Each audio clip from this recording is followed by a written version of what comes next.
அழிஞ்சு போகாத சொத்து ஐயா இது, எழுதி வைக்காத புத்தகம் ஐயா.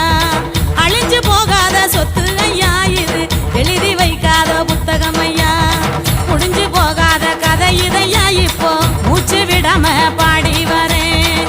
முடிஞ்சு போகாத கதை இதையா இப்போ மூச்சு விடாம பாடி வரேன். மண்ணு வீசும் வாசனையும் இந்த மக்களோட யோசனையும், மண்ணு வீசும் வாசனையும் இந்த மக்களோட யோசனையும். இந்த சின்ன பொண்ணு பாட்டுல தான் தெக்கு சீமையோட கதை இருக்கு. இந்த சின்ன பொண்ணு பாட்டுல தான் தெக்கு சீமையோட கதை இருக்கு. இந்த சின்ன பொண்ணு பாட்டுல தான்